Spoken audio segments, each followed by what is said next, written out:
तो hello viewers, तो आज हम लोग करने जा रहे हैं यूपीएससी सिविल सर्विसेज का प्रीलिम्स का जो जीएस 1 का पेपर होता है उसको हम लोग देखने जा रहे हैं। तो आप लोग इंटरफेस देख ही सकते हैं कि यहाँ पे जो ऐसे लिखा है कि सिविल सर्विसेज पी लिखा है, तो पी से प्रीलिम्स होता है, और अगर यहाँ पे मेंस लिखा तो वो जीएस 1 और जीएस 2 के पेपर्स होंगे।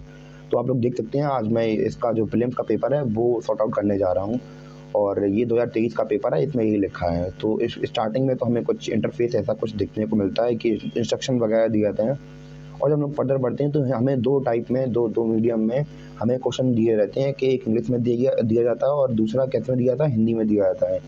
तो चलिए हम लोग बढ़ते हैं अपने क्वेश्चन की ओर।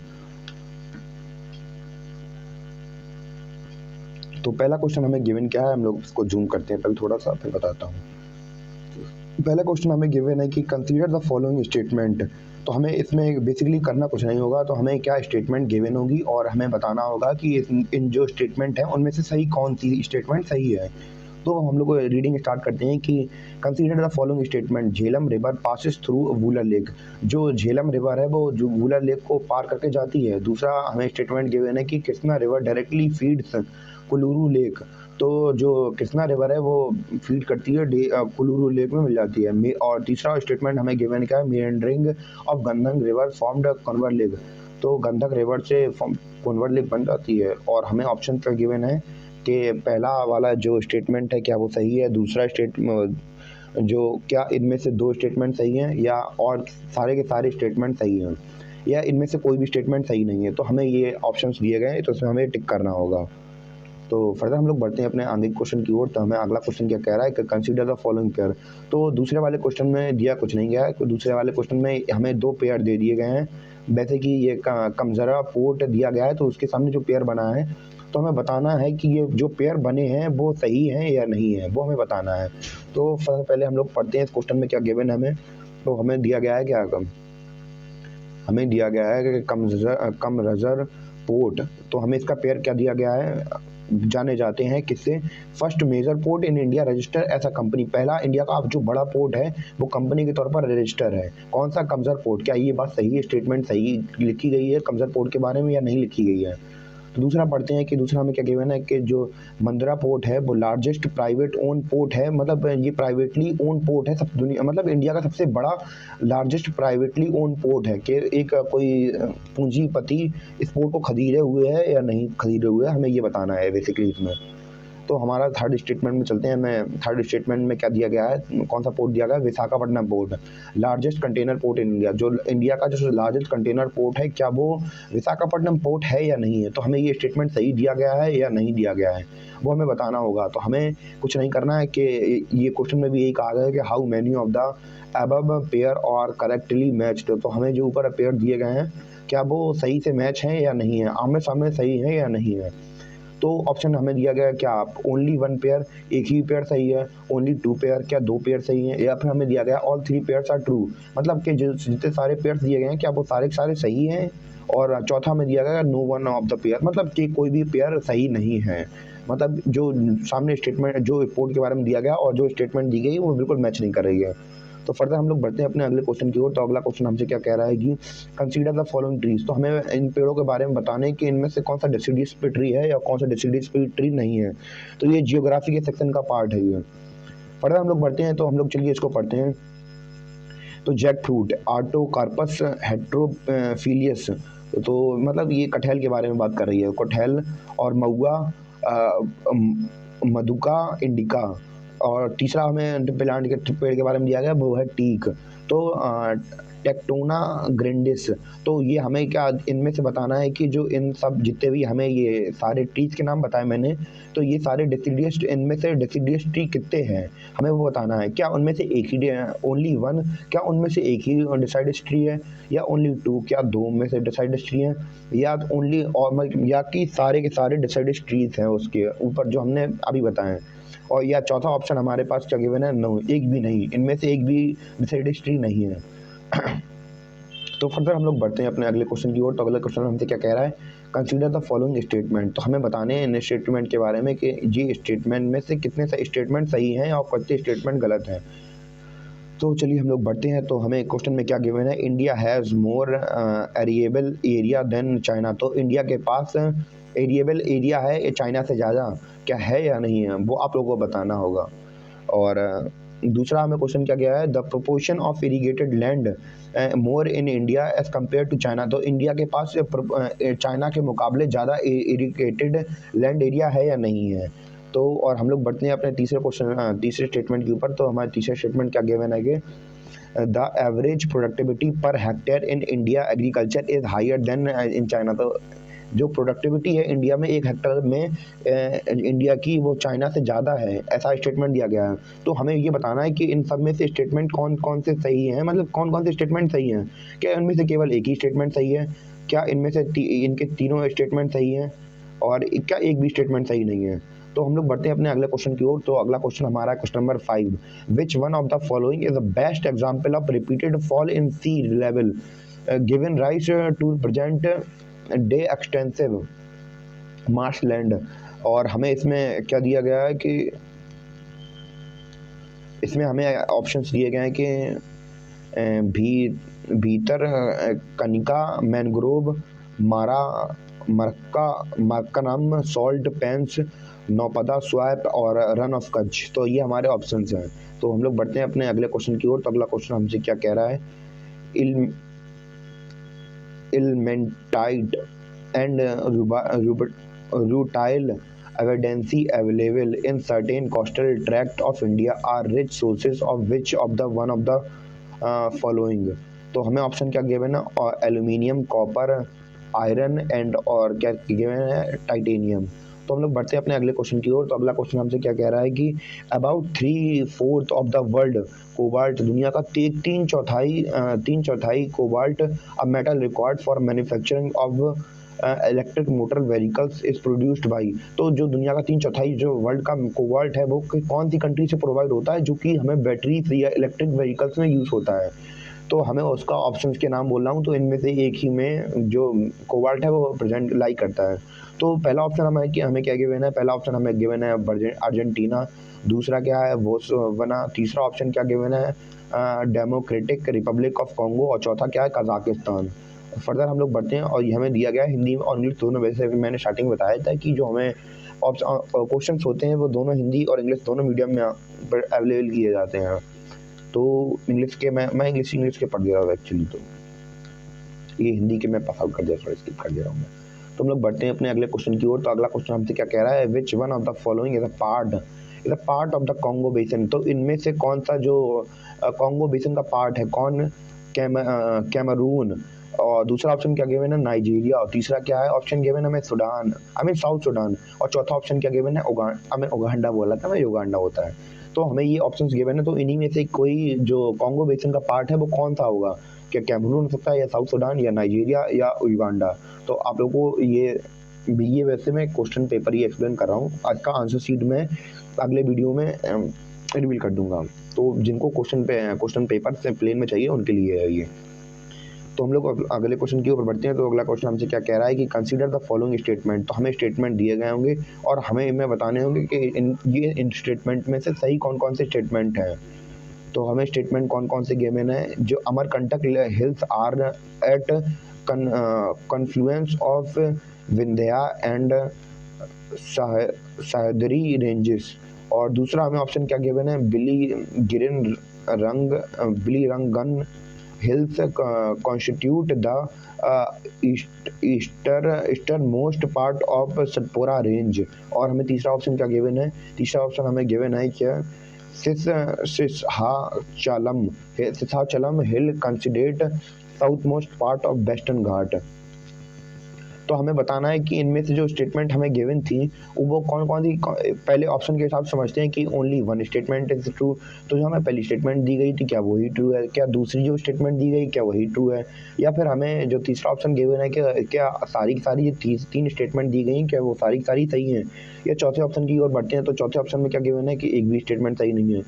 तो हम लोग बढ़ते हैं अपने अगले क्वेश्चन नंबर 10 की ओर। तो हमें क्वेश्चन नंबर 10 में क्या गिवन है कि with reference to India's project on connectivity consider the following statement.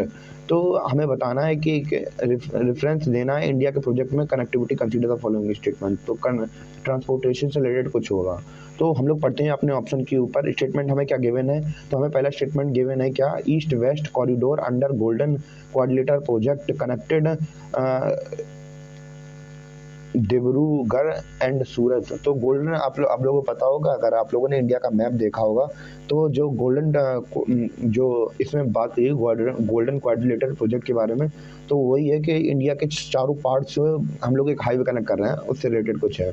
तो अब हम लोग पढ़ते हैं कि दूसरा स्टेटमेंट क्या गया गिवन है हमें, trilateral highway connecting Moreh in Moreh in Manipur and Chiang Mai in Thailand via Myanmar. और तीसरा में क्वेश्चन गिवन है कि तीसरा स्टेटमेंट गिवन है हमें, Bangladesh China India Myanmar economic corridor connect Varanasi in Uttar Pradesh with Kunming in China. तो हमें ये स्टेटमेंट गिवन थे ऊपर, तो हमें ये बताना है कि इन स्टेटमेंट में से सही कौन सा है और सही कौन सा है। क्या हमें पहला ऑप्शन गिवन था हमें क्या ओनली वन ऑप्शन, पहला जो ऑप्शन है क्या वही सही है, दूसरा ऑप्शन हमें गिवन है क्या ओनली दूसरा ऑप्शन जो गिवन है क्या वही सही है, या तीसरे ऑप्शन की बात करें ऑल ऑफ द थ्री, मतलब हमें जो थ्री स्टेटमेंट दिया गया थे क्या के सारे सही है, ये चौथा ऑप्शन दिया गया है कि इनमें से कोई भी सही नहीं है। फर्दर हम लोग बढ़ते हैं अपने अगले क्वेश्चन नंबर 11 की ओर। तो काफ़ी ज़्यादा जटिल क्वेश्चन आते हैं वैसे यूपीएससी प्रीलिम्स में भी। हम लोग बढ़ते हैं अपने अगले क्वेश्चन की ओर। तो हमें क्वेश्चन में क्या गिवन है, कंसीडर द फॉलोइंग स्टेटमेंट। तो हमें स्टेटमेंट दिए गए होंगे, जैसे हमें पहला स्टेटमेंट दिया गया है, तो सबसे पहले हम लोग पहला स्टेटमेंट पढ़ते हैं। India despites having uranium deposits depend on coal for most of its electrical production. और हमें स्टेटमेंट 2 दिया गया है, uranium enriched to the extent of the at least 60% is required for the production of electricity, which one of the following is correct in respect of the statement. तो हमें बताना है कि जो दो स्टेटमेंट दिए गए थे इनमें से सही कौन सी है। तो हम लोग आगे ऑप्शन के ऊपर बढ़ते हैं। तो both statement A and B, both statement 1 and 2 are correct, statement 2 is correct explanation of statement 1। तो जो हमें पहला ऑप्शन दिया गया है कि क्या दिया गया है कि दोनों स्टेटमेंट वो सही हैं, और जो स्टेटमेंट 2 है वो एक्सप्लेनेशन है किसका, स्टेटमेंट नंबर 1 का। और हमें दूसरा ऑप्शन में क्या गिवन है, both statement 1 and 2 are correct and statement 2 is not correct explanation for statement 1। तो दूसरा क्वेश्चन हमसे ये कह रहा है कि दोनों स्टेटमेंट तो सही है, पर जो स्टेटमेंट 2 है वो करेक्ट एक्सप्लेनेशन नहीं है स्टेटमेंट 1 का। तो हम लोग बढ़ते हैं अपने क्वेश्चन नंबर 3 की ओर। तो हमसे क्वेश्चन नंबर 3 नहीं, ऑप्शन नंबर 3 की ओर। तो ऑप्शन नंबर 3 कह रहा है statement 1 is correct but statement 2 is incorrect. तो हमें बता रहा है कि जो स्टेटमेंट 1 है वो करेक्ट है और जो स्टेटमेंट नंबर 2 है वो गलत है। और चौथा ऑप्शन हमसे क्या कह रहा है कि statement 1 is incorrect but statement 2 is correct. तो हमने क्या चौथा ऑप्शन क्या कह रहा है, जो स्टेटमेंट 1 है वो करेक्ट है और जो स्टेटमेंट 2 है जो स्टेटमेंट 1 है वो गलत है और जो स्टेटमेंट नंबर 2 है वो सही है। तो ये हमारा क्वेश्चन नंबर 11 है। तो क्वेश्चन नंबर 12 की बात करते हैं। तो क्वेश्चन नंबर 12 हमसे क्या कह रहा है, कंसीडर द फॉलोइंग स्टेटमेंट। तो हमें स्टेटमेंट 1 और 2 दिए जाएंगे वैसे हमने जैसे पहले दिया गया था। तो हमें स्टेटमेंट क्या किया मैंने, marsupial are not naturally found in India. तो जो मारूसुपियल है वो इंडिया के अंदर नेचुरली नहीं पाया जाता है, कोई व्यवस्था लिया तो बात अलग है। तो पहले स्टेटमेंट की बात करें तो पहला स्टेटमेंट ये था, और दूसरे स्टेटमेंट की बात करें तो दूसरा स्टेटमेंट क्या है, marsupials can thrive only in mountain grassland with no predators. तो ये वहीं पे हो सकते हैं जहाँ पे कोई भी प्रेडेटर नहीं हो और ये माउंटेन ग्रासलैंड में ही होते हैं। तो हमें दो स्टेटमेंट दिए गए थे, तो हमें बताना होगा कि स्टेटमेंट कुछ स्टेटमेंट ऑप्शन में अलग अलग प्रकार से दिमाग घुमाने की कोशिश करेंगे ये लोग हमारी। तो हम लोग देखते हैं कि हमें पहले ऑप्शन में क्या गिवन है। तो पहले ऑप्शन में हमें गिवन है क्या, both statement 1 and first and second are correct. तो जो हमारी स्टेटमेंट 1 एंड 2 है वो बिल्कुल करेक्ट है। जो statement statement 2 is correct explanation of statement 1। जैसा कि पहले क्वेश्चन में गिवन था कि जो स्टेटमेंट 2 है वो सही एक्सप्लेनेशन है किसका, स्टेटमेंट 1 का। तो बोथ एक्सप्लेनेशन दूसरे ऑप्शन पे चलते हैं, तो हमने दूसरा ऑप्शन में क्या गिवन है कि both statement 1 and statement 2 are correct and statement 2 is not correct explanation for statement 1। तो हमें पहला स्टेटमेंट और दूसरा स्टेटमेंट वो गिवन है वो सही है, पर जो दूसरा स्टेटमेंट है वो करेक्ट एक्सप्लेनेशन नहीं है किसका, स्टेटमेंट 1 का। तो हम लोग बढ़ते हैं अपने अगले क्वेश्चन की ओर। तो अगला क्वेश्चन अगले ऑप्शन की ओर। अगला ऑप्शन हमसे क्या कह रहा है, statement 1 is correct but statement 2 is incorrect. तो स्टेटमेंट 1 हमें जो दिया गया वो करेक्ट है, पर जो स्टेटमेंट 2 है वो करेक्ट नहीं है। तो हम लोग बढ़ते हैं अपने अगले क्वेश्चन अगले ऑप्शन की ओर। तो हमने अगला ऑप्शन क्या कह रहा है, statement 1 is incorrect but statement 2 is correct. तो हमसे क्या कह रहा है, स्टेटमेंट 1 है जो करेक्ट इनकरेक्ट है और जो दूसरा स्टेटमेंट है वो सही है।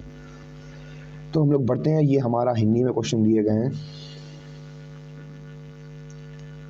तो हम लोग बढ़ते हैं अगले क्वेश्चन की ओर। तो हमारा अगला क्वेश्चन हमसे क्या कह रहा है कि इन invasive species specialist group that develop global invasive species database belong to which one of the following organization। तो ये कुछ प्रकार का डेटा है, तो ये हम लोग ऊपर पढ़ रहे हैं। तो ये डेटा है वो कौन सी ऑर्गेनाइजेशन हमें प्रोवाइड करवाती है, तो हम लोग उसके नाम पढ़ते हैं। तो हमें क्या गिवन है, the international union for conservation of nature. तो ये एक ऑर्गेनाइजेशन के नाम है। तो क्या हमें बताना है कि जो हमें ऊपर जो डेटा दिया गया था वो कौन सी ऑर्गेनाइजेशन प्रोवाइड कराती है, तो उनके नाम बताने हैं। तो पहला ऑप्शन हमने पढ़ दिया है कि international union for conservation of nature. तो ये हमारा पहला ऑप्शन था, पहला मतलब ए वाला ऑप्शन था। और दूसरा ऑप्शन हमें क्या गिवन है, यूनाइटेड नेशन एनवायरमेंटल प्रोग्राम। तो जो दूसरा ऑप्शन है कि यूनाइटेड नेशन एनवायरमेंटल प्रोग्राम के थ्रू हमें ये डेटा प्रोवाइड कराया जाता है। या तीसरा क्वेश्चन पढ़ते हैं हम लोग, तीसरा ऑप्शन पढ़ते हैं, the United Nations world commission for United Nation world commission for environmental and development. और चौथा हमें ऑप्शन क्या गिवन है कि the world wide fund for nature. तो क्या हमें ये इन चारों में ऑप्शंस में से हमें बताना है कि जो हमें ऊपर जो इन्वेसिव स्पीसीज स्पेशलिस्ट ग्रुप इनके लिए डेटा कौन प्रोवाइड करता है, तो हमें इनमें से बताना था। तो हम लोग बढ़ते हैं अपने अगले क्वेश्चन नंबर 14 की ओर। तो क्वेश्चन नंबर 14 हमसे क्या कह रहा है, कंसीडर द फॉलोइंग फौना। तो हमें इन फौना के बारे में बताना है, क्या बताना है, लाइन टेल्ड मैक्यू मेलवर किलाइब संबर डियर हाउ। और ये हमें क्या दिए गए थे, ये फौना के बारे में, पेड़ों के बारे में दिए गए थे। How many above are generally nocturnal or most active after sunset. तो इनमें से जनरली कौन सा नॉकनल और मोस्ट सबसे ज़्यादा एक्टिव हो जाते हैं सनसेट के बाद। तो हमें बताना है क्या कोई केवल एक ही सही एक्टिव होता है, केवल 2 एक्टिव होते हैं, या तीनों एक्टिव हो जाते हैं, या कोई भी एक्टिव नहीं होता है। तो हम लोग बढ़ते हैं अपने फर्दर अगले क्वेश्चन की ओर। Which of the following organism perform waggle dance for other of their kin to indicate direction and the distance source to their food. तो हमें बताना है कि वैगल डांस कौन करता है, तो दूसरे जो इंसेक्ट हैं उन्हें बताने के लिए कि हमारा जो कितनी दूरी है कि खाने से। तो हमें इसमें ऑप्शन गिवन क्या क्या है, बटरफ्लाइज, ड्रैगन फ्लाइज, हनीबी या बास्प। तो हम लोग बढ़ते हैं अपने अगले क्वेश्चन की ओर। तो हमारा अगला क्वेश्चन हमसे क्या कह रहा है, consider the following statement. Some mushrooms have medicinal properties. कुछ मशरूम्स होते हैं उनकी मेडिसिनल प्रॉपर्टीज़ होती हैं कि उनसे कुछ बीमारियों का इलाज किया जाता है। Some mushrooms have psycho active properties. कुछ मशरूम्स ऐसे होते हैं जिनमें साइको एक्टिव प्रॉपर्टीज़ होती हैं। और कुछ मशरूम्स ऐसे होते हैं, सम मशरूम्स हैव इंसेक्टिसाइडल प्रॉपर्टीज़। कुछ मशरूम्स ऐसे होते हैं जिनके अंदर इंसेक्टिसाइडल प्रॉपर्टीज़ होती हैं। और चौथा ऑप्शन क्या गिवन है, चौथा स्टेटमेंट हमें गिवन है क्या, सम मशरूम्स हैव बायोल्यूमिनेसेंट प्रॉपर्टीज़। कुछ मशरूम्स ऐसे होते हैं जिनमें बायोल्यूमिनेसेंट प्रॉपर्टीज़ पाई जाती हैं। तो इसमें से हमें ऊपर जो मशरूम के बारे में स्टेटमेंट दिए गए थे वो कितने सही हैं, उनमें से का पहला स्टेटमेंट सही है, या 2 स्टेटमेंट सही हैं, या 3 स्टेटमेंट सही हैं, या सारे स्टेटमेंट सही हैं। तो हम लोग बढ़ते हैं अपने अगले क्वेश्चन नंबर 17 की ओर। तो हमें क्वेश्चन नंबर 17 गिवन है, गिवन द फॉलोइंग स्टेटमेंट। तो इसमें सारी स्टेटमेंट आ गई और स्टेटमेंट पढ़ के मेरा दिमाग खराब हो रहा है। तो हमारे स्टेटमेंट में क्या गिवन है, हमारे स्टेटमेंट में गिवन है, consider the following statement regarding the. इतना ज़्यादा स्टेटमेंट पढ़ के थोड़ा अच्छा नहीं लगता है। तो हमें क्वेश्चन गिवन क्या है, consider the following statement regarded the Indian squirrels. अगर आप लोग स्टूडेंट हैं तो आप भी पढ़ जाते होंगे इससे पढ़ के। तो हमें ये स्टेटमेंट गिवन है और इसमें स्टेटमेंट गिवन क्या क्या है मैं पढ़ के बताता हूँ। They built nest by making burrows in the ground. और दूसरा ऑप्शन क्या गिवन है कि they store their food material like nuts and seed in ground, they are omnivorous. तो हमें स्टेटमेंट कौन कौन सी सही गिवन दी गई हैं जो इंडियन स्क्विरल से रिलेटेड हैं। तो ये स्टेटमेंट थी और किससे रिलेटेड थी, इंडियन स्क्विरल से रिलेटेड थी। तो हमें बताना है तो इनमें से कौन सी स्टेटमेंट सही है, कौन सी स्टेटमेंट नहीं है सही है। तो इनमें से हमें ऑप्शन में क्या गिवन है, ओनली वन स्टेटमेंट सही है, ओनली दूसरी केवल दो स्टेटमेंट सही हैं। अब तीसरा ऑप्शन गिवन है कि ऑल थ्री जो स्टेटमेंट गिवन है वो सारी सही है या कोई भी स्टेटमेंट सही नहीं है। ये हमें फर्दर इंग्लिश में हिंदी में दिया गया। तो हम लोग फिर आगे बढ़ते हैं अपने। तो हमें क्वेश्चन में क्या गिवन है, कंसीडर द फॉलोइंग स्टेटमेंट। तो हमें फिर से स्टेटमेंट पढ़नी है। Some microorganism can grow in environment with temperature above the boiling point. हाँ, ये मुझे याद है क्योंकि मुझे याद है कि मैंने क्लास 11 और 12 की बायोलॉजी किताब पढ़ी है। तो क्लास बायोलॉजी की जो क्लास 12 की बताया मैं उससे रिलेटेड ही क्वेश्चन है। तो उसमें क्या, some microorganism can grow in environment with temperature above in the boiling point. तो कुछ माइक्रो ऑर्गेनिज्म ऐसे भी होते हैं जो बॉइलिंग पॉइंट से भी ज़्यादा टेम्परेचर को झेल लेते हैं। Some organism can grow in environment with temperature below freezing point of. हाँ, मुझे अब ध्यान आ गया, पक्का 100% कन्फर्म हो गया तो वही वाला है कि कुछ और माइक्रो ऑर्गेनिज्म ऐसे होते हैं जो फ्रीजिंग पॉइंट के नीचे भी और मतलब सर्वाइव कर लेते हैं। Some microorganisms can grow in highly acidic environment with pH। कुछ माइक्रो ऑर्गेनिज्म ऐसे होते हैं जो किसी भी हाईली एसिडिक, बहुत ज़्यादा एसिडिक एनवायरनमेंट पर सर्वाइव कर सकते हैं, जिनका पीएच लेवल 3.3 पीएच लेवल के नीचे हो। तो इससे मैं समझ सकता हूँ कि ये जो क्वेश्चन हैं ये कितना डीप पूछ रहे हैं कि क्लास 12 की बायोलॉजी किताब से सवाल पूछ रहे हैं ये लोग।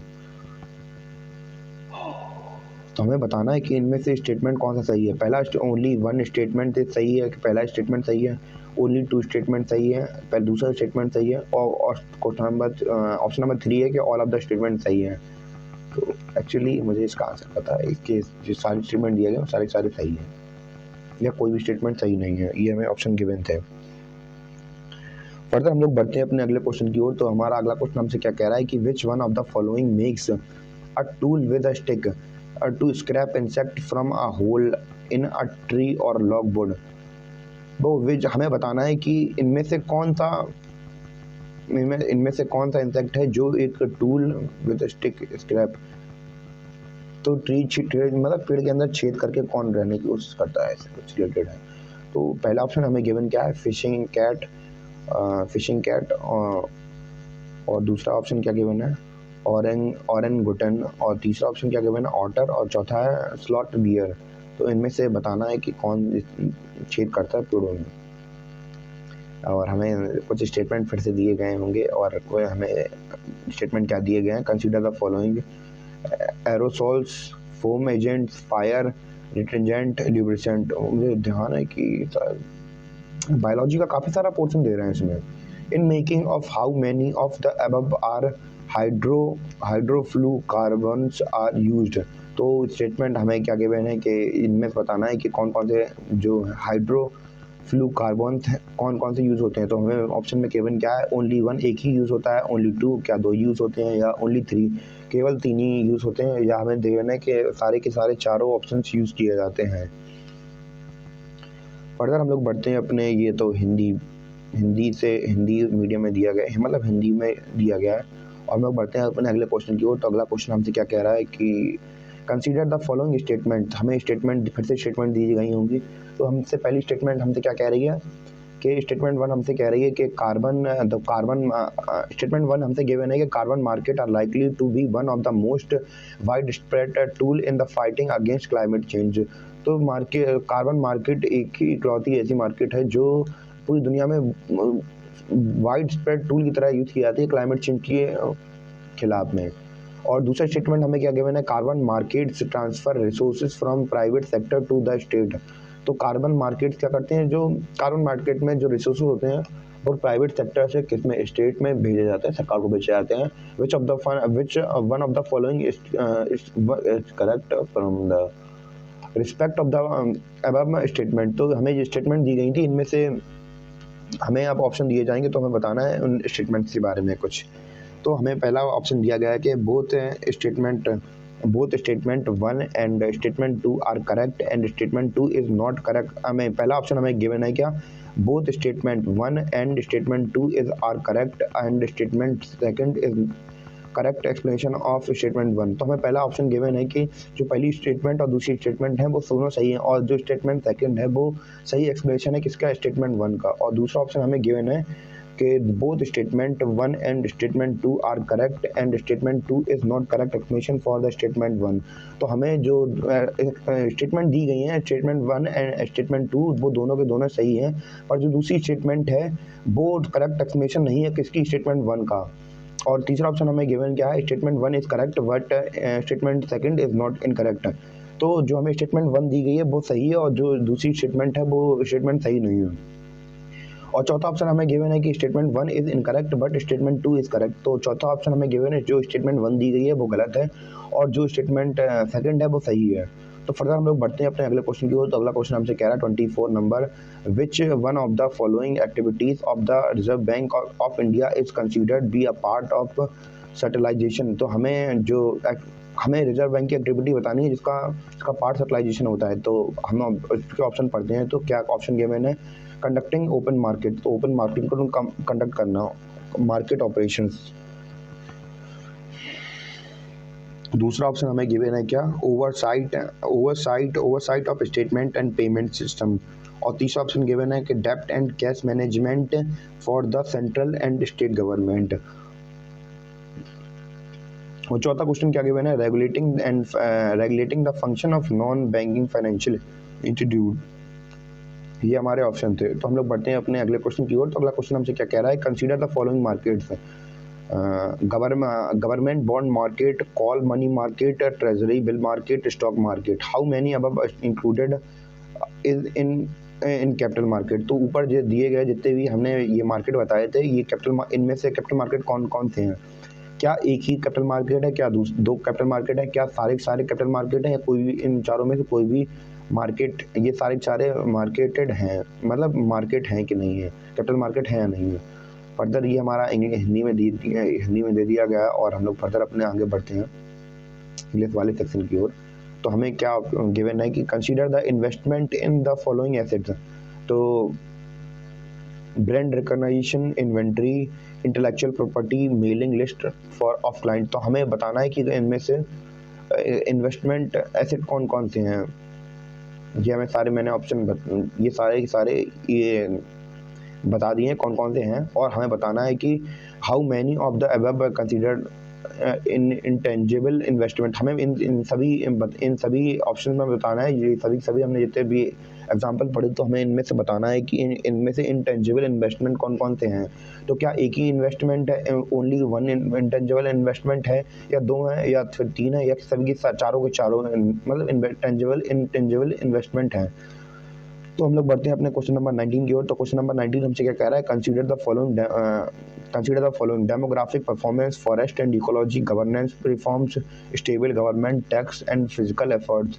For the horizontal tax devolution, the 15th Finance Commission used how many above as a criteria other than population area and income distance। तो हमें ये ऑप्शन दिए गए हैं, और मतलब ये स्टेटमेंट दी गई, हमें इनमें से ऑप्शन में चुनना है कि कौन कौन से हैं और कौन कौन से नहीं है। तो पहला ऑप्शन हमें गिवन है कि ओनली 1, ओनली 2 मतलब इनमें से सही दिए गए हैं, और ओनली 3 इनमें से 3 दिए हैं, ओनली 4 और ओनली 5।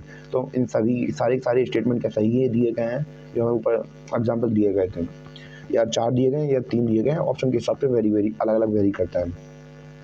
तो फर्दर हम लोग बढ़ते हैं अपने अगले क्वेश्चन नंबर 30 की ओर। तो क्वेश्चन नंबर 30 हमसे कह रहा है, consider the following infrastructure sector. तो हमें बताना है, हमें इंफ्रास्ट्रक्चर बताना है सेक्टर्स के बारे में अलग अलग। अफोर्डेबल हाउसिंग, मास, ये शायद इंडियन सोसाइटी से रिलेटेड कुछ क्वेश्चन गिवन है हमें ये। तो इसमें क्या है, affordable housing, mass rapid transformation, health care, renewable energy. On how many of the above does UNOPS sustainable investment in infrastructure governance से मुझे रिलेटेड लग रहा है, ये गवर्नेंस या सोसाइटी से रिलेटेड है। Infrastructure and innovation F3I initiative focus for investment. Only एक ही सही है, ओनली दो सही है, ओनली 3 सही है, या चारों सही हैं? फर्दर हम लोग बढ़ते हैं कि हमारा क्वेश्चन हमसे क्या कह रहा है कि इन essence what does a due process of law means? तो हम लोग फर्दर इसके ऑप्शन पढ़ते हैं। The principle of natural justice, the procedure establish by law, fair application of law, और चौथा ऑप्शन हमें गिवन है कि इक्वलिटी बिफोर लॉ। और क्वेश्चन नंबर 32 चलते हैं हम लोग। कंसीडर द फॉलोइंग स्टेटमेंट, तो हमें फिर से वही स्टेटमेंट दिए जाएंगे। स्टेटमेंट नंबर 1 हमें गिवन है क्या, in India prisons are managed by the state government with their own rules and regulation for the day to day administration of prison. तो स्टेटमेंट नंबर 1 में हमें गिवन है कि जो इंडिया के अंदर जो प्रिजन्स होते हैं वो स्टेट गवर्नमेंट के द्वारा गवर्न होते हैं और उनके रूल्स के द्वारा ही गवर्न होते हैं, उनके जो दिनचर्या वाले एडमिनिस्ट्रेशन होते हैं किसके प्रिजन्स के। और स्टेटमेंट 2 हमें गिवन क्या है, स्टेटमेंट 2 हमें गिवन है in India prisons are governed by the Prison Act 1894 which expressly kept in the subject prison in the control of providential government. तो स्टेटमेंट ये दूसरा तो नहीं होगा। Which of the following is correct? Which one of the following is correct in respect of the above statement? तो हमें बताना है, यही स्टेटमेंट वाला खेल पुराना अपना। तो ऑप्शन नंबर हमें ए गिवन है क्या, both statement A1 and statement number 2 are correct and statement 2 is correct explanation of statement 1।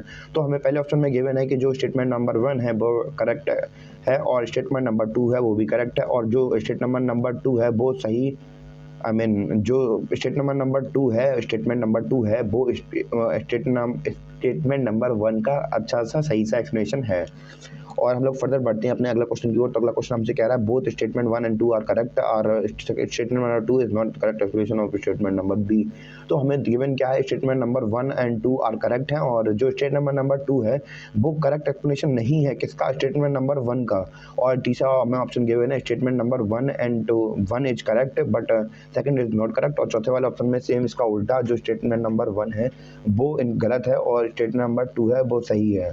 और फर्दर बढ़ते हैं अपने क्वेश्चन नंबर 33 के ऊपर। क्वेश्चन नंबर 33 हमें गिवन क्या है, विच one of the following statement best reflect the sub purpose of the constitution of the country.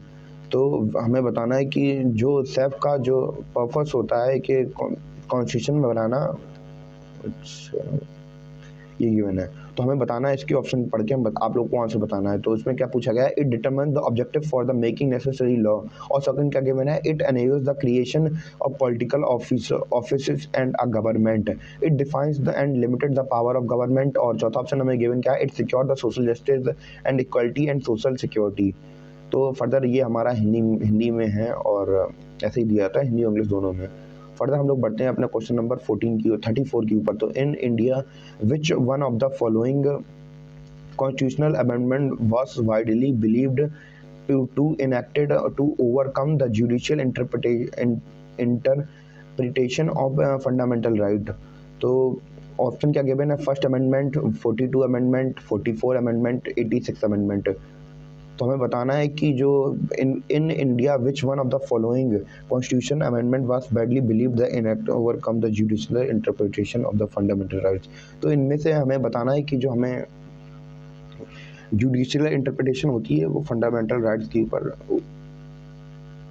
Judicial interpretation कर सकती हैं, तो हमें अमेंडमेंट के ऊपर बताना होगा।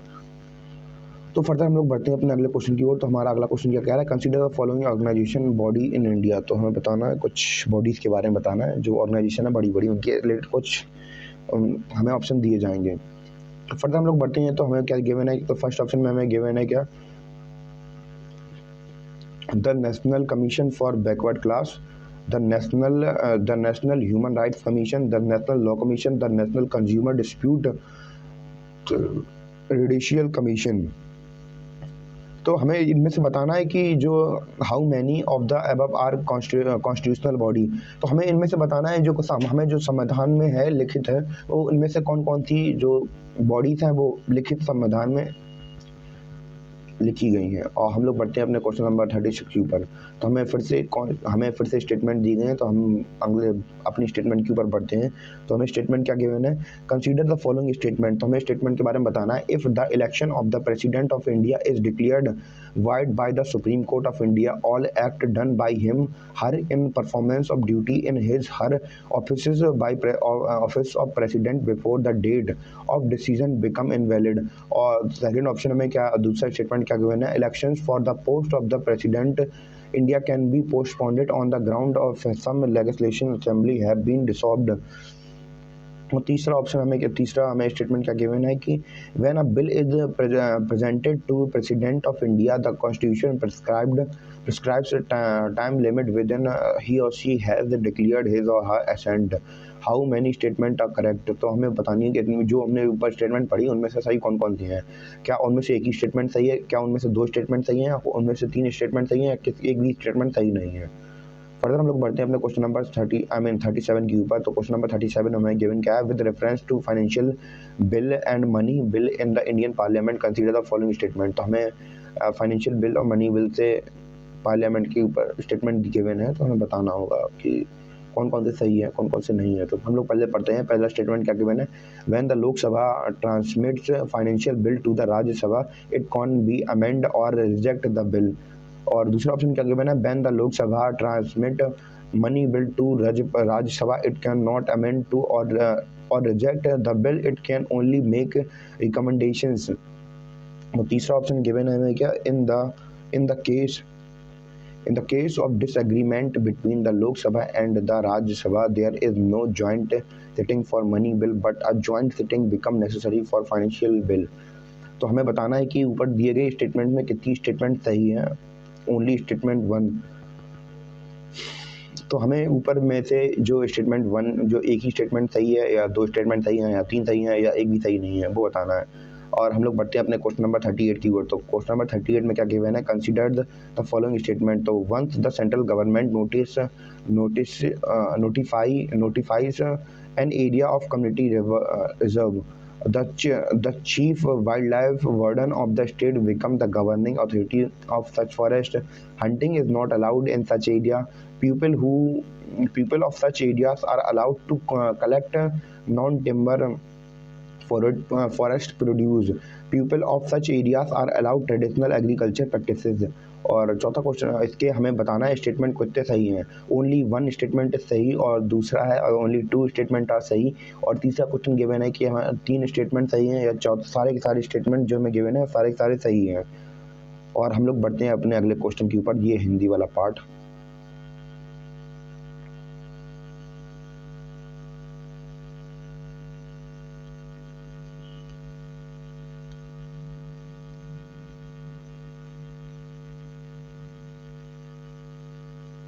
तो क्वेश्चन नंबर 13 में हमें क्या गिवन है, with reference to scheduled areas in India consider the following statement. तो हमें शेड्यूल्ड एरियाज से रिलेटेड कुछ स्टेटमेंट दिए गए होंगे।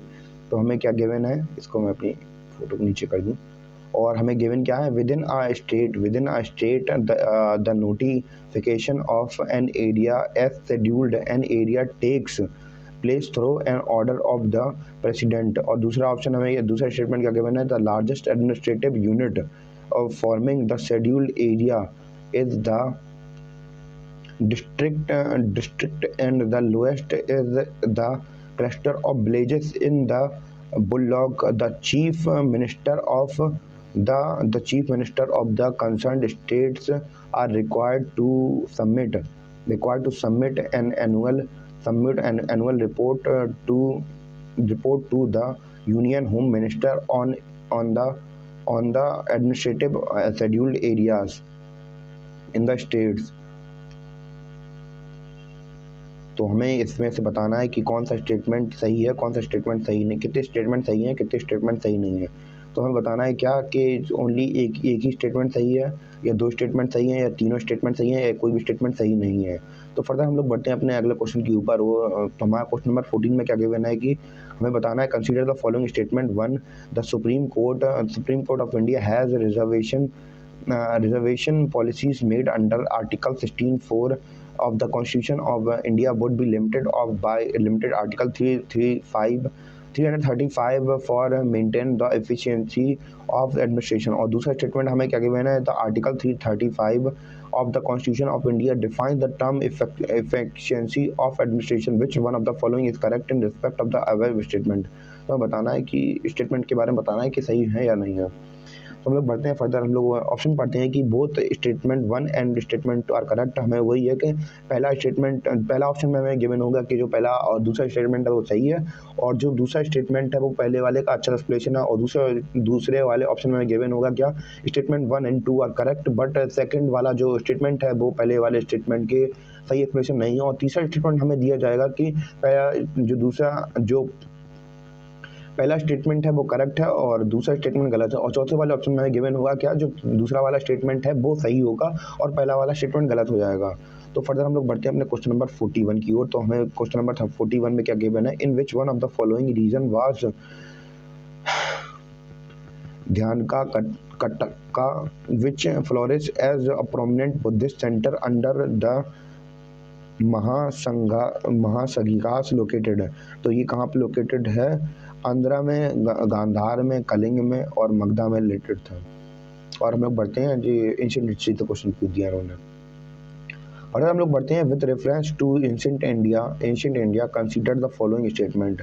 तो एंशिएंट इंडिया से रेफरेंस लेके हमें स्टेटमेंट को पढ़ना है। The concept of the stupa is Buddhist is on origin. हाँ मैंने पढ़ा है, ये आर्ट एंड कल्चर का पार्ट है ये। The stupa was generally repository of releases.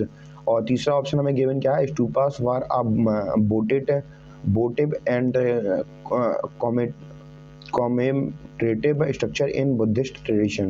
तो और हमें स्टेटमेंट दिए गए हैं, हमें बताने हैं कि इनमें से कितने स्टेटमेंट सही है। तो हमें बताना है क्या एक ही ऑप्शन सही है या दो ऑप्शन सही हैं या तीनों ऑप्शन सही हैं, तीनों स्टेटमेंट सही हैं या एक भी सही नहीं है।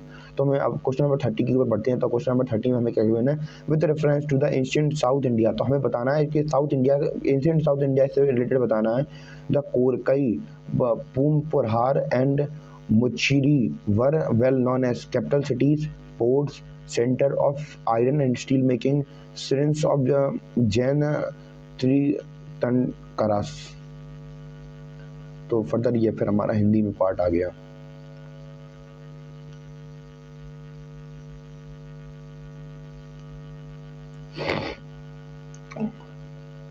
तो हमारा क्वेश्चन नंबर 44 हमसे क्या कह रहा है कि which of the one of the following explain the practice of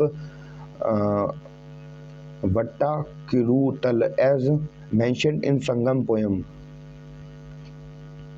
और ऑप्शन हमारे पास क्या क्या गिवन है, हमारे पास king employ women body guards, और दूसरा ऑप्शन क्या गिवन है कि learned person assembling in the royal court to discuss religious and philosophical matter, young girl keeping watch over agriculture field and drive away birds and animals. तो ये तो नहीं हो सकता भाई। A king defeated in the battle committing ritual suicide by starving himself to death.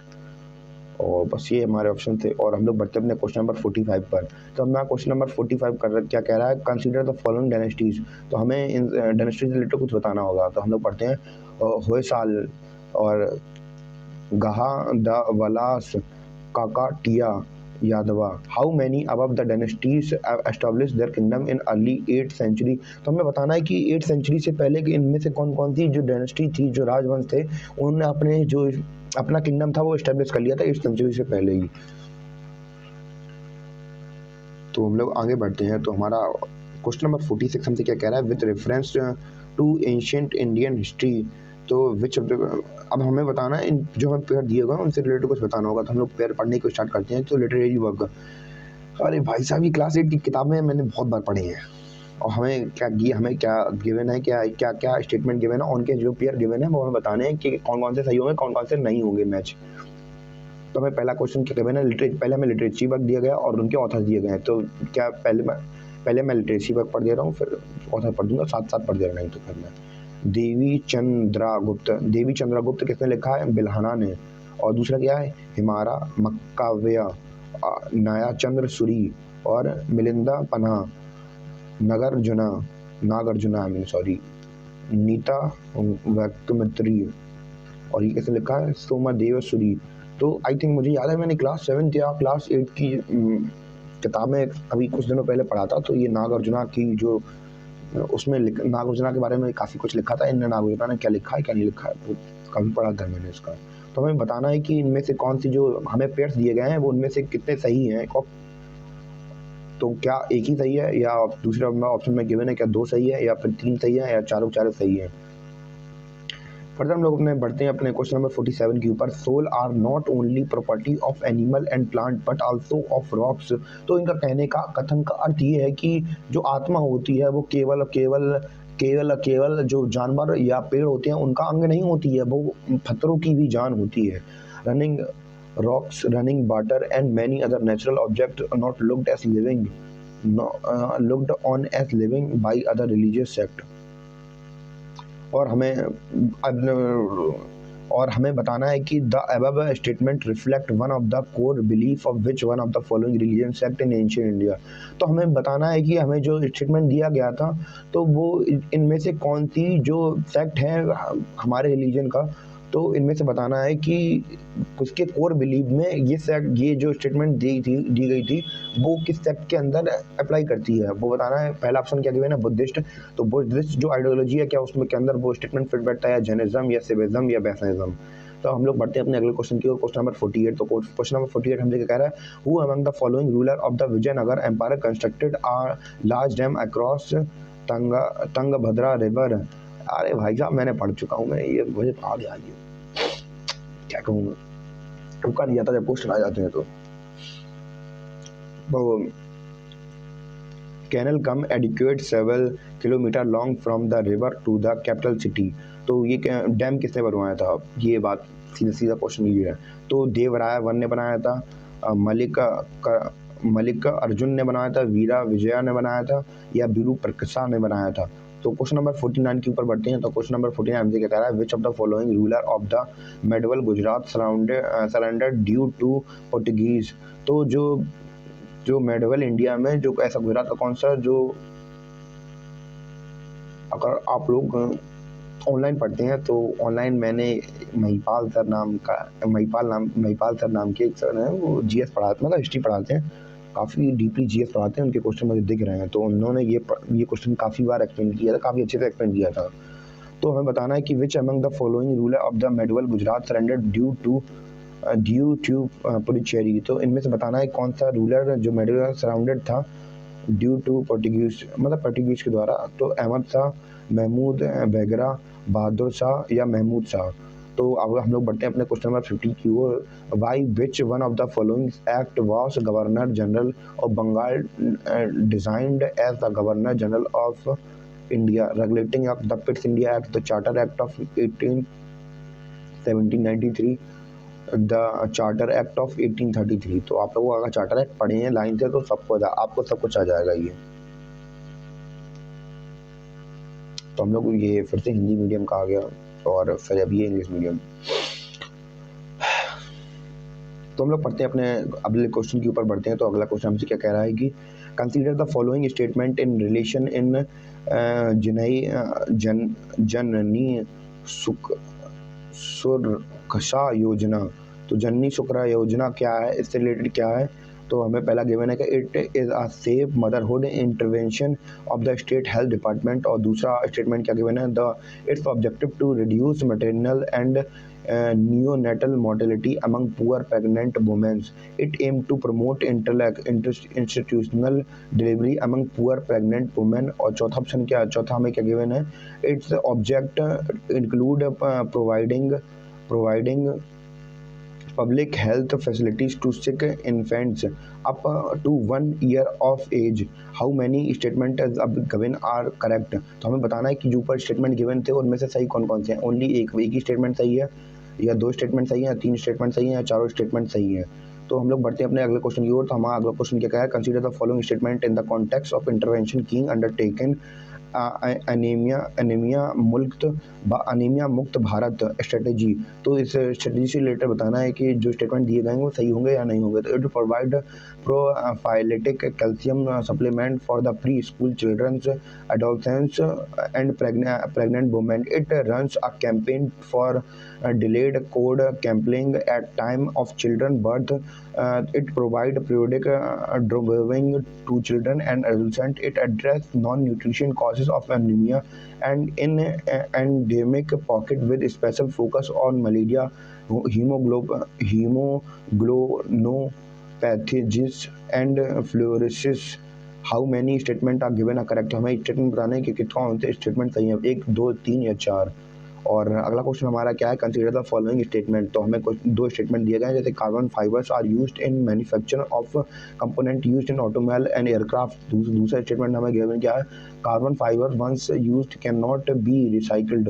तो हमें 2 statement दिए गए हैं, तो हमें बताना है क्या पहला स्टेटमेंट सही है या दूसरा स्टेटमेंट सही है या दोनों सही है या दोनों में से कोई भी सही नहीं है। और हमारा क्वेश्चन नंबर 54 क्या कह रहा है, कंसीडर द फॉलोइंग एक्शंस।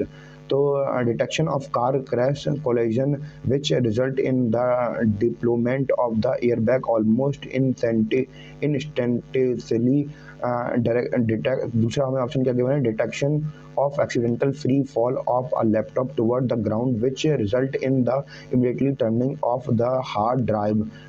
तीसरा स्टेटमेंट क्या गिवन है, तीसरा हमें क्या गिवन है action, detection of the tilt of the smartphone which result in the rotation of display between portrait and landscape mode.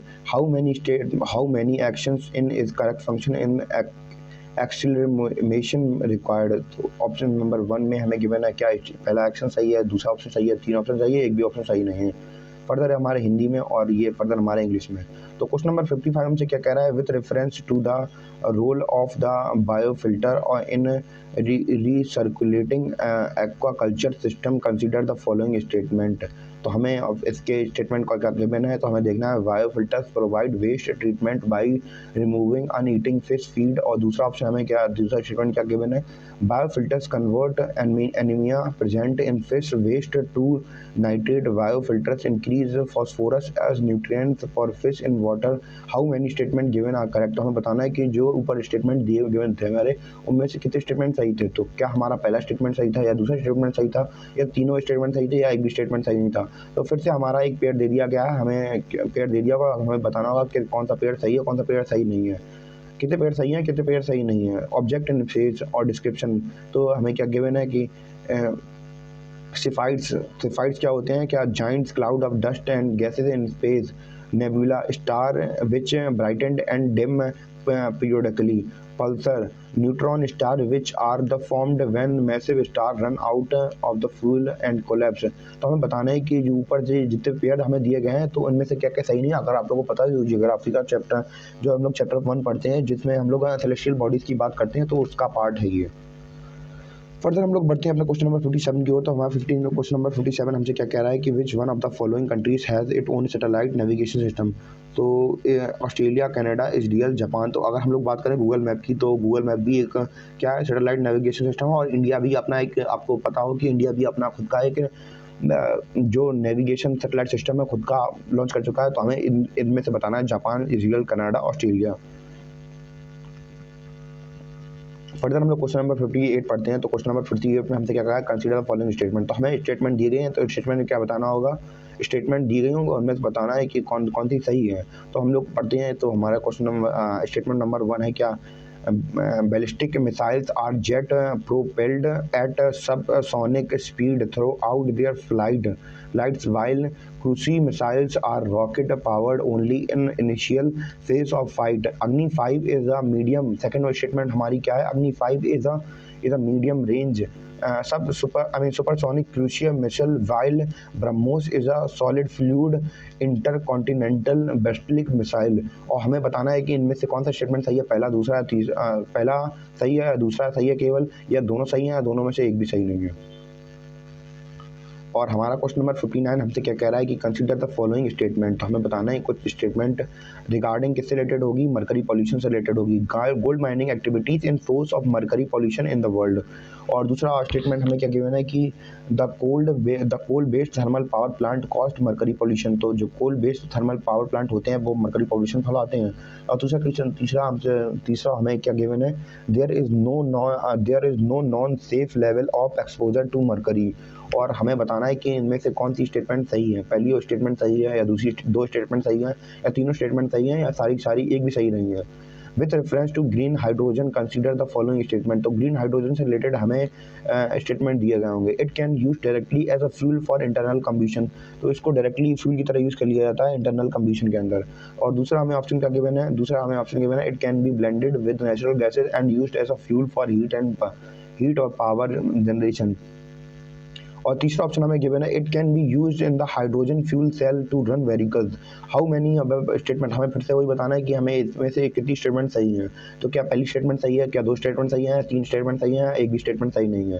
तो फर्दर हम लोग बढ़ते हैं अपने अगले क्वेश्चन की ओर। तो अगला क्वेश्चन हमसे क्या कह रहा है, कंसीडर द फॉलोइंग कंट्रीज। तो हमें कुछ कंट्रीज दी गई हैं, इससे रिलेटेड कुछ क्वेश्चन पूछेंगे नीचे। बुल्गारिया, चेक Republic, Hungary, Latvia, Lithuania, Romania. How many are above mention countries share a land border with Ukraine. तो हमें बताना है तो यूक्रेन के साथ कौन कौन सी जो कंट्रीज हमने जो ऊपर बोली थी वो कौन कौन सी जो कंट्रीज है वो लैंड बॉर्डर मतलब जिनका मतलब क्या ज़मीन उनके यूक्रेन से कनेक्टेड है या नहीं है। क्योंकि अगर ये हमसे अब ये करंट अफेयर से पूछ लिया है, क्योंकि जो रशिया यूक्रेन युद्ध चल रहा है उससे रिलेटेड इन्होंने क्वेश्चन पूछ लिया है हमसे। तो हम लोग देखते हैं कि हमसे क्या क्वेश्चन नंबर 16 में क्या पूछा गया, with reference to the earth atmosphere which one of the following statement is correct. तो हमें बताना है अर्थ के एटमॉस्फेयर के बारे में कुछ स्टेटमेंट दी गई हो, हमें उससे रिलेटेड कुछ बताना है। तो हमें क्या ऑप्शन गिवन है, total amount of insolation received at equator at is रफली about 10 times of that received at poles. The infrared constitute roughly 2/3 of the insolation। और तीसरा कोई ऑप्शन हमें गिवन है, in the infrared waves are largely absorbed by water vapor that is concentrated in the lower atmosphere। और चौथा हमसे question हमसे क्या गिवन है कि the infrared waves are a part of visual spectrum of electromagnetic waves of solar radiation। तो ये हमारे ऑप्शन थे। तो हम लोग बढ़ते हैं अपने फर्दर अपने क्वेश्चन नंबर 63 के ऊपर। तो क्वेश्चन नंबर 63 हमसे दो फिर वही वाला स्टेटमेंट हमें दो स्टेटमेंट दे देंगे और उनको घुमा घुमा के पूछेंगे, तो घुमा देते हैं ये लोग। और स्टेटमेंट 1 हमें क्या गिवन है, स्टेटमेंट 1 हमें गिवन है कि the soil in tropic rain forest is rich in nutrition. जो हमारी soil in tropic rain forest में होती है बहुत ज़्यादा रिच होती है न्यूट्रिएंट्स में। और स्टेटमेंट 2 गिवन है, the high temperature and moisture of the tropical rain forest cause dead organism and matter in the soil to decompose quickly। और which one of the following is correct in respect of the given statement। तो हमें बतानी है statement से related के जो हमें statement given थी उनसे रिलेटेड कुछ बताना है कि फिर वही वाला आगे सिस्टम कि पहली स्टेटमेंट दोनों स्टेटमेंट के बारे में बता दिया कि दोनों स्टेटमेंट सही हैं। और पहली वाली स्टेटमेंट में हमें ये कहा दिया है कि दूसरी स्टेटमेंट अच्छा एक्सप्लेनेशन है पहली स्टेटमेंट का। और फिर दूसरे ऑप्शन में हमें गिवन हो जाएगा क्या, जो दोनों स्टेटमेंट वो हैं वो सही हैं, पर जो स्टेटमेंट नंबर 2 है वो अच्छा एक्सप्लेनेशन सही एक्सप्लेनेशन नहीं है स्टेटमेंट नंबर 1 का। और तीसरे स्टेटमेंट में हमें दिया जाएगा statement 1 is correct but statement 2 is wrong. और चौथे वाले ऑप्शन में हमें गिवन फिर से वही गिवन हो जाएगा कि statement number 1 is incorrect and statement number 2 is correct. Further हम लोग बढ़ते हैं क्वेश्चन नंबर 64 के ऊपर। तो क्वेश्चन नंबर 64 हमसे क्या कह रहा है, consider the following statement number 1। फिर से वही है कि स्टेटमेंट नंबर 1 हमें क्या गिवन है, temperature contrast between continent and ocean is greater during summer than winter.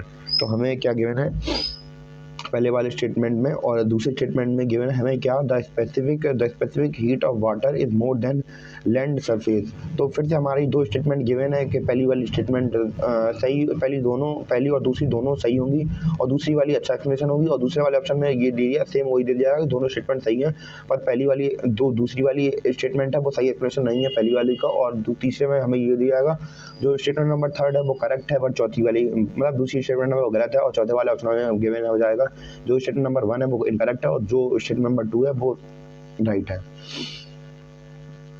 Further हम लोग बढ़ते हैं क्वेश्चन नंबर 65 के ऊपर। तो क्वेश्चन नंबर 65 हमसे क्या कह रहा है कि consider the following statement in seismographic P wave are recorded earlier than S wave. So हमें जो सेस्मोग्राफिक में पी वेव्स होती हैं वो जल्दी रिकॉर्ड कर ली जाती हैं एस वेव के मुकाबले। और दूसरा स्टेटमेंट हमें फिर से वही गिवन है कि in P waves the individual particle vibrate to the and fro in the direction of the wave propagate, whereas in S waves the particle vibrate up and down at the right angle to the direction of the wave propagation. Which of the following statement are given is correct? तो पहली statement सही है या दूसरी statement सही है? पहली और दूसरी स्टेटमेंट सही है या दोनों सही नहीं है? पहली स्टेटमेंट और दूसरी स्टेटमेंट भी सही नहीं है। तो अब लोग बढ़ते हैं क्वेश्चन नंबर 66 के ऊपर। तो क्वेश्चन नंबर 66 हमसे क्या कह रहा है? With reference to the coal based thermal power plant in India consider the following statement. तो हमें बताना है coal based thermal power plant के ऊपर स्टेटमेंट हमें गिवन होगी।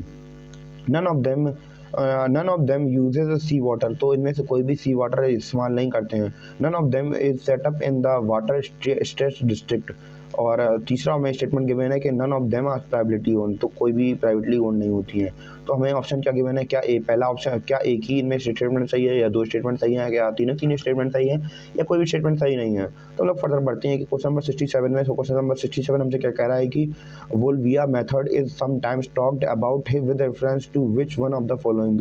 तो वोल्विया मेथड वो कि समटाइम्स किसके रिलेटेड में रिलेशन में बात करता है? First, controlling the viral diseases spread by mosquito. जो मॉस्किटो के द्वारा बीमारियां फैलाई जाती हैं उससे उनकी कंट्रोलिंग में कुछ बात कही जाती है। या दूसरा पढ़ें converting crop residual into packing material. और तीसरा स्टेटमेंट गिवन है, तीसरा ऑप्शन हमें गिवन है क्या? Producing biodegradable plastic, producing biochar from the thermochemical conservation of biomass. और फर्दर हम लोग देखते हैं कि क्या क्वेश्चन नंबर 68 में हमें क्या गिवन है। क्वेश्चन नंबर 68 में गिवन है कि consider the following activities.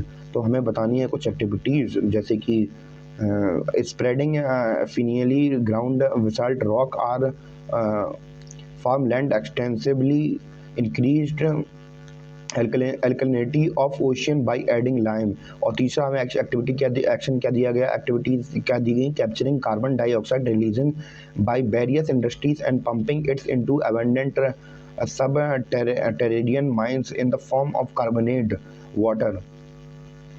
How many activities are often considered and discussed for the carbon capture? Subquestions। और क्या वन ही है सही है या दो सही है या तीन सही है या एक भी सही नहीं है? फर्दर हम लोग बढ़ते हैं अपने क्वेश्चन नंबर 69 के ऊपर। तो क्वेश्चन नंबर 69 में क्या कहा गया हमसे? Aerial मेट्रा genomic waste refer to which one of the following situation? Collecting DNA sample from air in habitat at once go। और दूसरा ऑप्शन हमें क्या गिवन है? Understanding the genetic makeup of avian species of habitat. और option number 3 हमें क्या given है? Using airborne devices to collect blood sample from moving animals. और चौथा क्वेश्चन क्या गिवन है? Sending drone to inaccessible areas to collect plant and animal sample from the land surface and water bodies। और question number 17 हमारा क्या given है? Micro satellite DNA is used in case of which of the following? Studying the evolutionary relationship among the various species of fauna, stimulation stem cell to transform into diverse function tissues, promoting clonal propagation of horticulture plant। और option number 4 में क्या given है? Assessing the efficiency of drug by conducting series of drug trial in the population। Further हम लोग बढ़ते हैं question number 17 में फिर से वही स्टेटमेंट दिए गए हैं। तो पहला स्टेटमेंट हमें गिवन क्या? According to the micro small and medium enterprises development MSMED act 2006 the medium enterprises are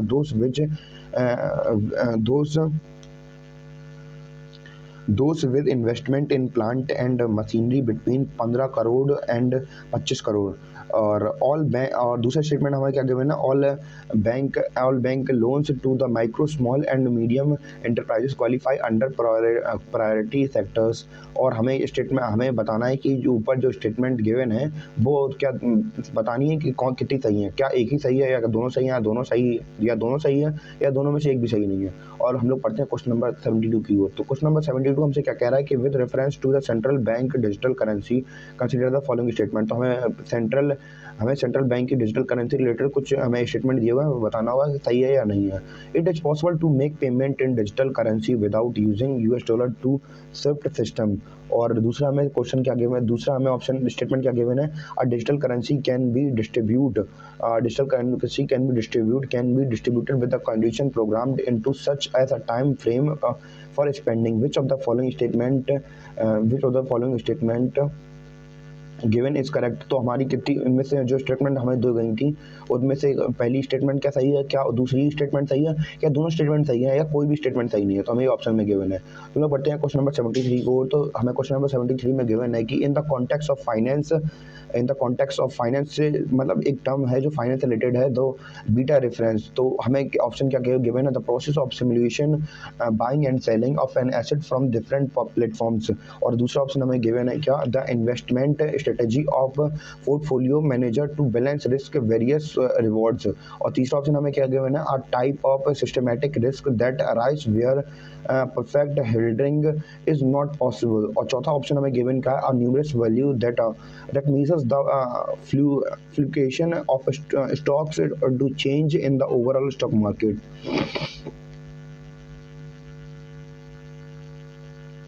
और हमारा क्वेश्चन नंबर 74 हमें क्या गिवन है कि कंसीडर द फॉलोइंग स्टेटमेंट। फिर से हमें वही कुछ स्टेटमेंट दिए गए, हम बताने हैं कि कौन से स्टेटमेंट सही है, कौन से स्टेटमेंट सही नहीं है। तो पहला स्टेटमेंट हमें क्या गिवन है, the self help groups SHG programme were originally initiated by the state government of India by providing micro credit to the financial dependent. और दूसरा हमें स्टेटमेंट क्या गिवन है, in an SHG all members of the group take responsibility for loan that an individual member takes. और तीसरा option हमें क्या given है, the regional rural banks and scheduled commercial banks supported SHG। How many अब the statement are correct. हमें बताने कि जो ऊपर स्टेटमेंट गिवन थे उसमें से कौन कौन से स्टेटमेंट सही थे, क्या पहला स्टेटमेंट, क्या एक ही स्टेटमेंट सही था, क्या दो स्टेटमेंट सही थे, या तीनों स्टेटमेंट सही थे। और अब लोग बढ़ते हैं अपने क्वेश्चन नंबर 75 की ओर। तो क्वेश्चन नंबर 75 में हमसे क्या कह रहा है, कंसीडर द फॉलोइंग स्टेटमेंट। तो हमें दो स्टेटमेंट दिए गए होंगे, वही पुराना वाला खेला है। तो दो स्टेटमेंट दिए गए हैं, तो क्या क्या दी स्टेटमेंट दिए गए हैं। तो पहला स्टेटमेंट हमें दिया गया है कि India's public sector health care system was largely focused on curative cure with the limited prevention promotive and rehabilitative care। और दूसरा स्टेटमेंट हमें गिवन क्या है, under India decentralisation approach to health care delivery the statement are primarily responsible for organising health services. तो हमें बताना है कि वही है पुराना खेला कि जो हमें चार ऑप्शन दे दिया है, ये पहले वाले ऑप्शन में हमें क्या गिवन होगा, पहले वाले ऑप्शन में हमें गिवन होगा कि जो पहला स्टेटमेंट है और दूसरा स्टेटमेंट है वो सही है, और दूसरा वाला स्टेटमेंट जो दूसरा स्टेटमेंट है वो पहले वाले स्टेटमेंट का सही एक्सप्लेनेशन है। और दूसरे वाले में हमें गिवन क्या होगा, जो पहला और दूसरा स्टेटमेंट दो बिल्कुल सही है, पर दूसरा स्टेटमेंट है वो पहले वाले स्टेटमेंट का सही एक्सप्लेनेशन नहीं है। और तीसरे वाले स्टेटमेंट में हमें क्या गिवन होगा, जो पहला वाला स्टेटमेंट सही, जो तीसरे वाले ऑप्शन में हमें गिवन होगा कि जो पहला स्टेटमेंट है वो सही है पर दूसरा वाला स्टेटमेंट गलत है। और चौथे वाले ऑप्शन में गिवन क्या हो जाएगा, जो पहला स्टेटमेंट है वो गलत है और जो दूसरा स्टेटमेंट है वो सही है। फर्दर हम लोग बढ़ते हैं अपने क्वेश्चन नंबर 76 की ओर। तो क्वेश्चन नंबर 76 में क्या कहा जा रहा है, कंसीडर द फॉलोइंग स्टेटमेंट। फिर से हमें वही स्टेटमेंट दिए गए हैं कि स्टेटमेंट नंबर 1 में हमें दिया गया है कि according to the United Nation World Water Development Report. तो यूनाइटेड नेशन की एक ऑर्गेनाइजेशन है, वहाँ से एक रिपोर्ट निकली है कि 2022 में कि India extract more than a quarter of the world ground water withdrawal each year. तो दुनिया का एक चौथाई हिस्सा दुनिया का ग्राउंड वाटर केवल इंडिया ही पी जाता है, ऐसा एक रिपोर्ट में निकला है जो USA की है। तो स्टेटमेंट पहली ये है। और दूसरी स्टेटमेंट क्या है कि India need to extract more than a quarter of the world ground water each year to satisfy drinking water and the sanitation need almost 80% of the world population living in territory. तो कहने का मतलब ये है कि सही में हो सकता है, क्योंकि वो खुद कह रहा है कि दुनिया की 80% पॉपुलेशन इंडिया के अंदर एग्जिस्ट करती है, और कहीं भैया लोग हैं ही नहीं, तो जहाँ पे लोग हैं उन्हें पानी मुझे यही पड़ेगा ना। तो इस वजह से तो ग्राउंड वाटर एक्सट्रैक्ट करना कोई बड़ी बात नहीं है यहाँ पे। और इसमें ऑप्शन की बात करें तो इसमें वही वाला खेला है पुराना वाला कि पहला स्टेटमेंट और दूसरा स्टेटमेंट तो वही सही होगा, और जो दूसरा स्टेटमेंट होगा वो पहले वाले स्टेटमेंट का सही एक्सप्लेनेशन होगा, और दूसरे वाले ऑप्शन में क्या गिवन होगा कि जो पहला और दूसरा स्टेटमेंट है वो दोनों के दोनों सही होंगे, पर जो दूसरा स्टेटमेंट होगा वो पहले वाले स्टेटमेंट का सही एक्सप्लेनेशन नहीं होगा, और तीसरे वाले स्टेटमेंट में हमें गिवन होगा क्या, जो पहला स्टेटमेंट है वो करेक्ट है पर दूसरा स्टेटमेंट है वो रॉन्ग है, और जो चौथे वाला ऑप्शन में हमें गिवन होगा कि पहला वाला स्टेटमेंट इनकरेक्ट है और दूसरा वाला स्टेटमेंट सही है। फर्दर हम लोग बढ़ते हैं क्वेश्चन नंबर 77 के ऊपर। तो हमसे क्या गिवन है क्वेश्चन नंबर 77 में, कंसीडर द फॉलोइंग स्टेटमेंट। तो हमें 3 स्टेटमेंट दी गई, तो बतानी है इसमें कितनी स्टेटमेंट सही है, कितनी स्टेटमेंट सही नहीं है। तो फर्दर हम लोग स्टेटमेंट पढ़ते हैं। तो फर्स्ट स्टेटमेंट हमसे क्या आ गया है कि according to the constitution of the India the central government has a duty to protect state from the internal disturbance. तो हमें जो सेंट्रल गवर्नमेंट होती है उसका काम होता है कि जो स्टेट गवर्नमेंट है उस स्टेट को बचाए अपने इंटरनल डिस्टर्बेंस से। और दूसरा स्टेटमेंट हमें गिवन क्या है, the constitution of the India exempt the state from the providing legal counsel to the person being held for preventive detention. और तीसरा हमें ऑप्शन क्या गिवन, तीसरा हमें स्टेटमेंट गिवन है क्या, according to the prevention of the terrorism act 2002 confession of the accused before the police can not be used as an evidence. तो ये वाला स्टेटमेंट मैं इतनी बार सुन चुका हूँ कि भैया क्या कह दूँ कि ये तीसरा वाला स्टेटमेंट मैं इतनी बार सुनता था, तो ये वाला सही होगा जो तीसरा वाला है। तो इसमें पहला वाला ओनली 1 ओनली 2 हो सकता है, और पर जो तीसरा वाला ये मैं गारंटी कह सकता हूँ ये सही होगा। मैं बहुत बार सुन चुका हूँ, इतनी बार सुन चुका हूँ कान पक गया सुन चुका। और हमारा क्वेश्चन नंबर 78 क्या गिवन है, which of the one of the following countries has been suffering from the decades of civil strife and food shortage and was the news in recent past for very severe famine.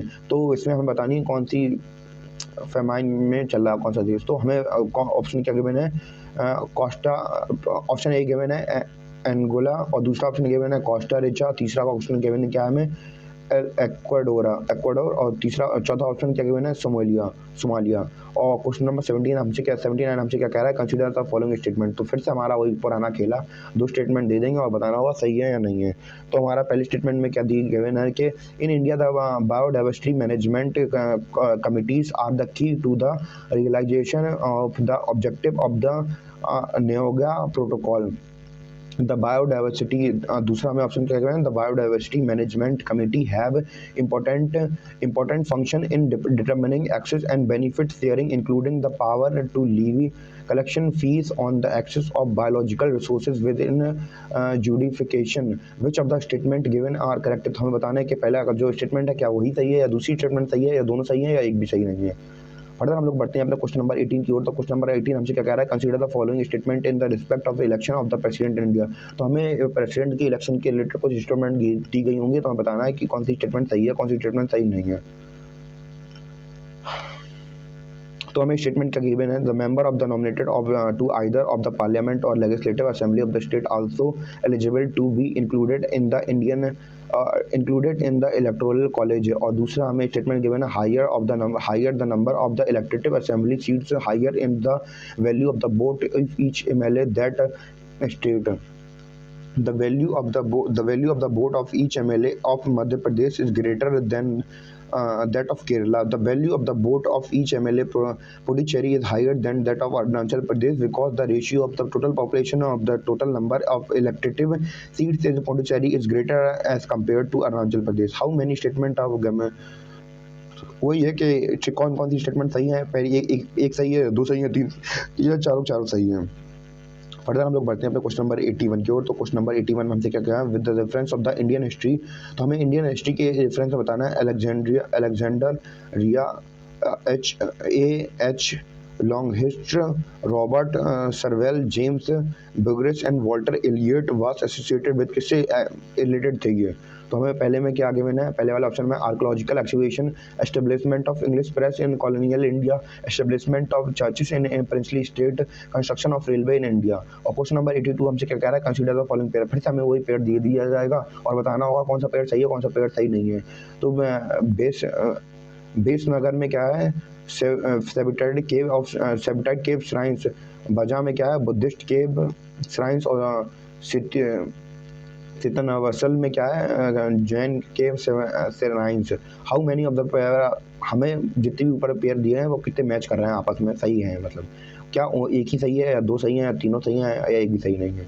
Further हम लोग बढ़ते हैं अपने question number 83 को। तो question number 83 हमसे क्या कह रहा है, कंसीडर द फॉलोइंग स्टेटमेंट, वही पुराना रोना स्टेटमेंट वाला कि स्टेटमेंट नंबर 1 में क्या गिवन है, 7 August is declared as a national handloom day. तो 7 अगस्त को नेशनल हैंडलूम डे मनाया जाता है। और स्टेटमेंट नंबर 2 में गिवन है कि इट वाज इन 1905 द स्वदेशी movement was launched on the same day. तो क्या 7 अगस्त 1905 को स्वदेशी मूवमेंट भी स्टार्ट किया था और नेशनल 7 अगस्त को हैंडलूम डे भी मनाते हैं। तो हम लोग अब लोग स्टेटमेंट वही पुराना खेला स्टेटमेंट का कि पहली स्टेटमेंट है और दूसरी स्टेटमेंट है, दोनों सही है, पर पहली वाली स्टेटमेंट का अच्छा एक्सप्लेनेशन दूसरी वाला मतलब दूसरा वाला स्टेटमेंट है, और दूसरे वाले ऑप्शन में गिवन होगा कि पहला और दूसरा स्टेटमेंट दोनों सही है, पर जो दूसरी वाली स्टेटमेंट है वो पहली वाली स्टेटमेंट का सही एक्सप्लेनेशन नहीं है। और तीसरी वाली स्टेटमेंट हमें गिवन होगा कि जो स्टेटमेंट 1 है वो करेक्ट है, पर जो दूसरी स्टेटमेंट है वो गलत है। और चौथे वाले ऑप्शन में गिवन होगा दूसरी वाली पहली वाली स्टेटमेंट गलत है और दूसरी वाली स्टेटमेंट वो सही है।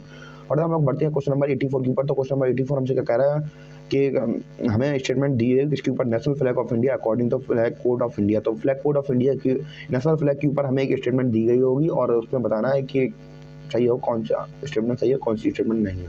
तो स्टेटमेंट नंबर 1 है one of the standard size of the national size of India. तो हमारे जो नेशनल फ्लैग उसका स्टैंडर्ड साइज ये गिवन है क्या 1600 mm इंटू 400 mm। और स्टेटमेंट नंबर 2 में गिवन है the ratio of the length of the height of the width of the flag shall be 3/2।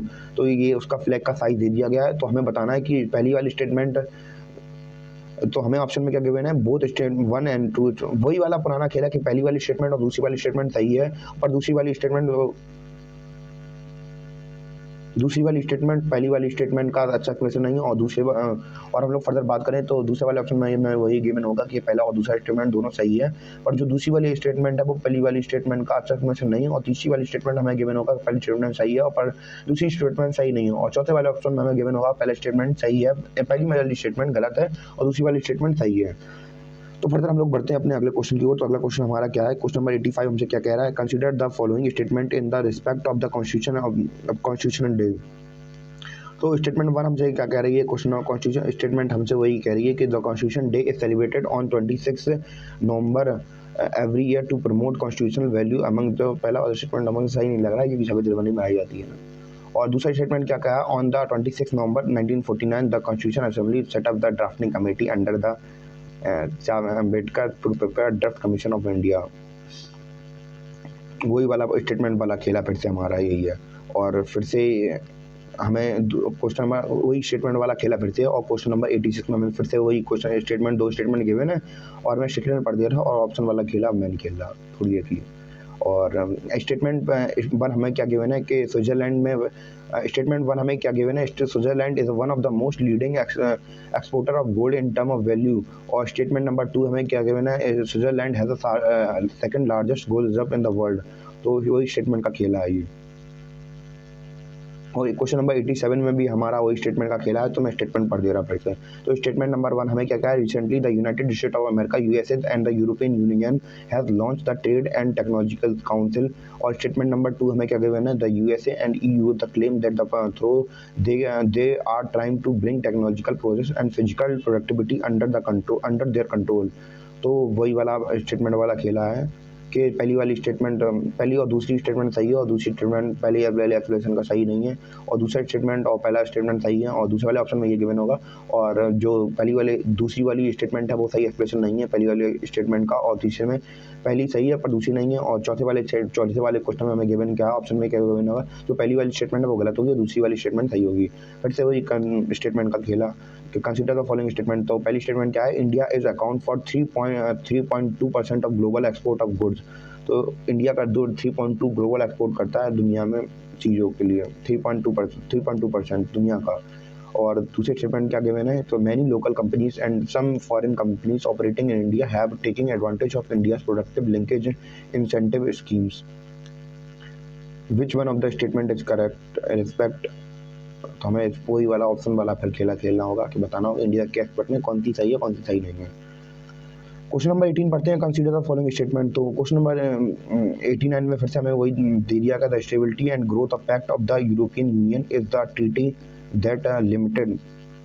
पहला वाला स्टेटमेंट फिर से हमें स्टेबिलिटी एंड ग्रोथ पैक्ट के बारे में, union the stability of and growth pact of the European Union is treated that first statement हमें given क्या है, limited the level of budgetary deficit of the country of the European Union makes the countries of the European Union to share their infrastructure facilities। और तीसरे वाले option में given क्या है, enables the countries of the European Union and share their technologies।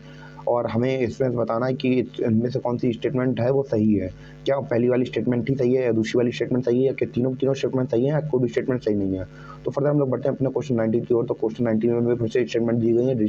तो statement हमें क्या given है, तो पहले वाली स्टेटमेंट हमें क्या गिवन है, recently all the countries of the United nation have adopted the first ever compact for international migration, the global compact for safe, orderly and regulated migration, GCM। और सेकंड स्टेटमेंट हमें given the objective and the commitments stated in the GCM are binding on the UN member countries। और तीसरा question हमें क्या given है, the GCM address the internal migration or internally displaced people also it's also in objectives and commitments. और इसमें हमें बताना है कि इनमें से कौन सी स्टेटमेंट जो है वो सही है। क्या पहला स्टेटमेंट ही एक ही स्टेटमेंट सही है या दूसरा दो स्टेटमेंट सही है या तीनों के तीनों स्टेटमेंट सही है और क्या एक भी स्टेटमेंट सही नहीं है। फर्दर हम लोग बढ़ते हैं कि हमें क्या किसके रेफरेंस में देना है, home guards considered the following statement. तो होम गार्ड से रिलेटेड हमें स्टेटमेंट दी हुई बताना होगा सही है या गलत है। तो home guard are raised under the home guard act and rules the central government. और दूसरा मैं ऑप्शन क्या गिवन है, the role of the home guard is to serve an auxiliary force to the police in the maintaining of the internal security। और तीसरा हमें option क्या given है, the prevention infiltration on the international border coastal areas, the border wing home guard battalion have been raised in some state, how many of the statement are correct। क्या एक ही statement सही है, दो statement सही है या तीनों स्टेटमेंट सही है, एक भी स्टेटमेंट सही नहीं है। तो हमें फिर से बताना है कि हमें बताना है रेफरेंस इंडिया, हमें इंडिया के रेफरेंस में बताना है चीज़ों की कि पहला ऑप्शन हमें क्या, हमें फिर से वही पेयर दिए गए होंगे और बताने होंगे कौन सा पेयर सही से मैच है, कौन सा पेयर सही से मैच नहीं है। तो पहले वाले ऑप्शन में क्या गिवन है, एक्शन हमें क्या गिवन है, unauthorised bearing of police military uniform. तो बिना बिना बिना बिना किसी पावर के आप लोग पुलिस की या मिलिट्री की यूनिफॉर्म नहीं पहन सकते हैं। The official secrets act 1923, knowingly misleading or otherwise interfering with the police officer or military officer when emerged in their duty। तो इसमें कौन सा एक्ट दिया गया है, द इंडिया एविडेंस एक्ट 1872।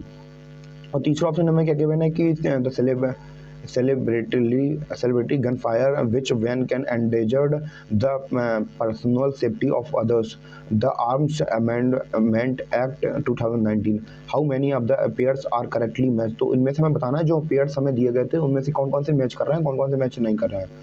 पर हम लोग बढ़ते हैं अपने अगले क्वेश्चन की ओर। तो अगला क्वेश्चन हमसे 93 पूछा है, कंसीडर द फॉलोइंग पेयर्स। फिर से हमें पेयर्स दिए गए हैं। तो हम पहला पेयर क्या गिवन है कि region often mentioned in news और region for being in news. तो उनके के न्यूज़ आई हैं और न्यूज़ आने के कारण क्या थे। तो पहला हमें क्या गिवन था, पहला ऑप्शन क्या है, नॉर्थ क्यूबे एंड इटूरियो।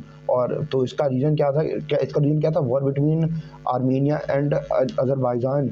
और दूसरा हमारा जो पेयर दिया गया है वो क्या है, नगोर्नो काराबख। तो इसमें इसका रीजन क्या है, इंसर्जेंसी इन मोजाम्बी। और तीसरा हमें क्वेश्चन क्या गिवन है कि कर्सन एंड जयपुरजिया। मेरा प्रोनाउंसिएशन थोड़ी खराब हो रही है इसमें। और इसका रीजन क्या है, dispute between Israel and Lebanon.